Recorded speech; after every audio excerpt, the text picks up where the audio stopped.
Բայց ձեր տղան այս քարտեզում է ապրելու, այդ հաշվի առը։ Քարտեզի վրա չկա Արցախը, այն հատվածը, որտեղ ապրում էր Արմինե Մոսյանի տղան։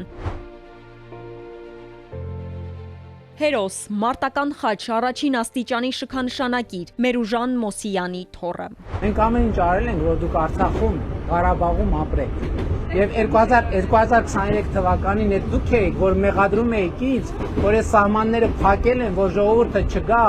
Արցախ,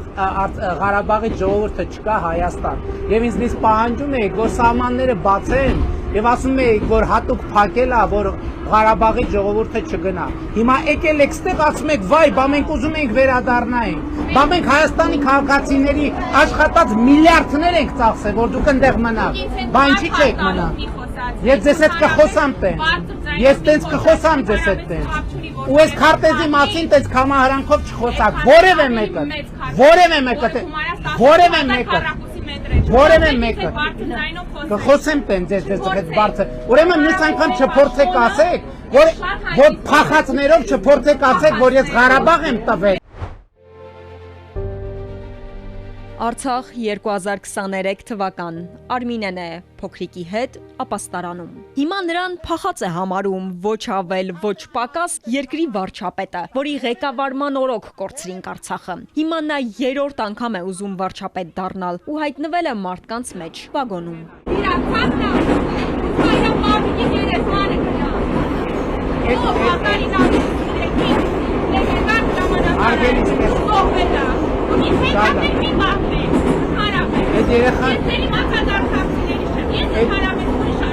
Այդ երեխան ապրելու է Հայաստանում։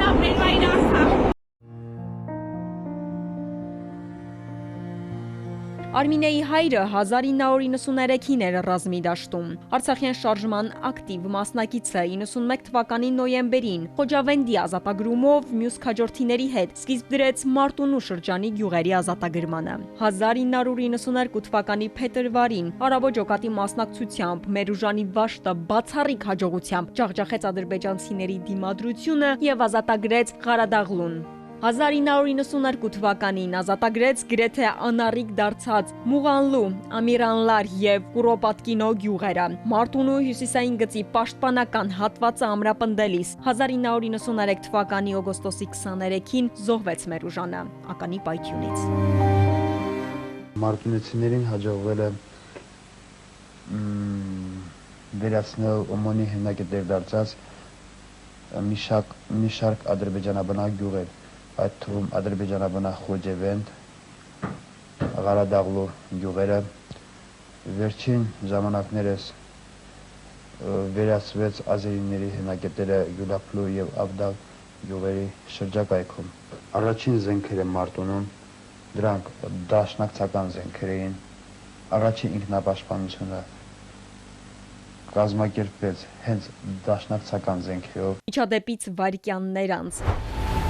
Արմինեն դարձավ համացանցի հերոսը։ Իրարումների տարափի ու աղմուկի ֆոնին նախ Փաշինյանը հերքեց ասածը։ Պարոն վարչապետ, այսօր զոհվածի աղջկա եք ասել փախած մետրոյի մեջ, ինչպես կմեկնաբանեք։ Ինչ եմ ասել։ Բացառված է, որ ես տենց բան ասեմ։ Չասեցիք փախածներ, զոհվածի աղջկա եք ասել։ Ես տենց բան չի կարող ասել։ Ավելի ուշ որոշեց կամ հուշեցին, որ պետք է սրբագրի բառերը, դրանք վերագրելով էմոցիաներին։ Գիտենք աննազգանունը քաղաքացու մետրոյում Արմինե Մոսյան, հարգելի Տիկին Մոսյան, ես ձեզնից եւ ձեր որդուց ներողություն եմ խնդրում այն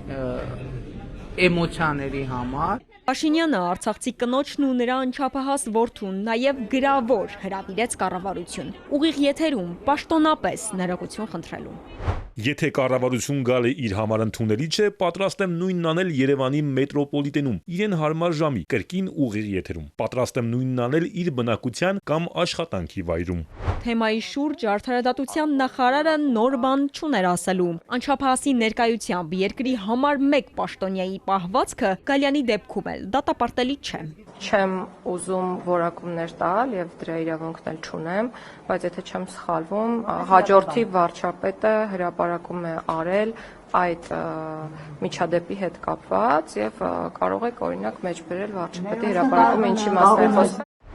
Մեկ տարի առաջ էլ ազգային ժողովում Մալեն Սիմոնյանն էր արցախցի լրագրողին դիմել նման մեղադրանքով, թե թողել եք ձեր հողն ու դուրս եկել։ Բանակցություններ կան արցախահայերի վերադարձի շուրջ։ Դուք դրա մասին շատ լավ տեղյակ եք, երբ որ անվտանգ կլինի, բնական է, այդ հարցը կբարձրացվի։ Էլի ինչ հարցեր ունեք, էլի հարցեր ունեք։ Ինձ հետաքրքիր է, դուք ինչու եք Արցախը վերածել նորից Ղարաբաղի։